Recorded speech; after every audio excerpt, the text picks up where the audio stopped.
سیلاب جیسی صورتحال کراچی کے اندر اور بارش بہت زیادہ جو توقع سے بہت زیادہ تھی اور شاید ہماری اتھارٹیز اینٹیسپیٹ نہیں کر سکیں، اور پھر اوور دا ایئرز جو نگلیکٹ تھا اس کے نتیجے میں کراچی میں جو تباہ کاری ہوئی اس وقت بڑے پیمانے پر ہماری پاپولیشن جو ہے وہ ڈسپلیسڈ ہے. گھروں کے اندر پانی جا چکا ہے، گھر ان کے رہنے کے قابل نہیں رہے، اور 3-4 روز سے بجلی نہیں ہے. بیشتر علاقے ایسے ہیں کہ وہاں پر وبائی امراض پھوٹنے کا خطرہ ہے.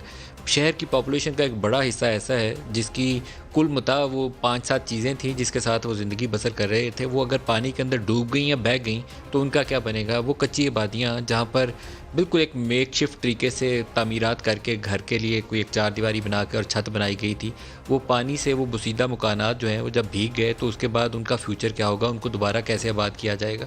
لیبررز جو بڑی پیمانے پر کراچی میں رہتے ہیں ان کے پاس تو بہت محدود وسائل ہیں اور بڑی مشکل کے ساتھ وہ مٹی سے دیواریں کھڑی کر کے چھت بنا کے تو وہ آباد ہوتے ہیں. پانی کے نتیجے میں جب ان کی چھت گر جائے تو ان کا کیا بنے گا. پھر وہ بہت تعداد میں ایسے لوگ ہیں جن کے بڑے مالی نقصانات ہو گئے، کسی کی گاڑی بہہ گئی، کسی کے گھر کے اندر جو کچھ اس کی پراپرٹی یا اثاثے تھے وہ سارے ڈیمیج ہو گئے، کسی کے اپنے پیارے مسنگ ہیں یا کچھ دنیا سے رخصت ہو گئے.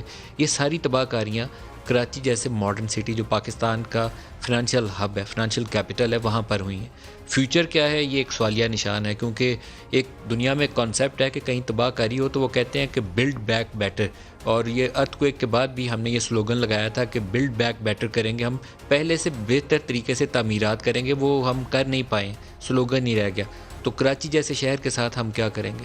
کینٹونمنٹ اور ڈی ایچ اے کے اندر لوگوں نے پروٹیسٹ کیے ہیں، کلفٹن میں جا کے دفتر کے اندر گھیراؤ کیا، لوگوں نے نعرے لگائے. بہت اچھا کیا، اپنی آواز بلند کرنی چاہیے اپنے رائٹس کے لیے.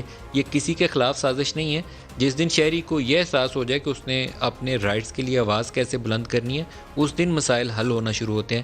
جب تک وہ اپنے رائٹس کے لیے خود آپ لوگ آواز نہیں اٹھاتے، دوسرے کے کان پر جوں نہیں رینگتی. ہم میڈیا پہ سوال اٹھائیں گے، خبر بتائیں گے، اگلا دن آئے گا دوسری خبر کے پیچھے لگ جائیں گے. لیکن جب آپ لوگ اپنے حقوق مانگیں گے تو پھر وہاں سے منتخب لوگوں کو آپ کے ساتھ کھڑا ہونا پڑے گا، آپ کے مسائل حل کرنے پڑیں گے. اور اس وقت کراچی کے اندر باشعور لوگ ہیں، پڑھے لکھے لوگ ہیں اور بہت تکلیف سے گزر رہے ہیں. 3-4 روز سے جس کے گھر بجلی نہ ہو، گھر پانی میں ڈوبا ہو، کھانے کو کچھ ہو نہ، تو کتنی مشکل اس پہ بیت رہی ہوگی یہ وہی بیان کر سکتا ہے جس کے ساتھ گزر رہی ہو.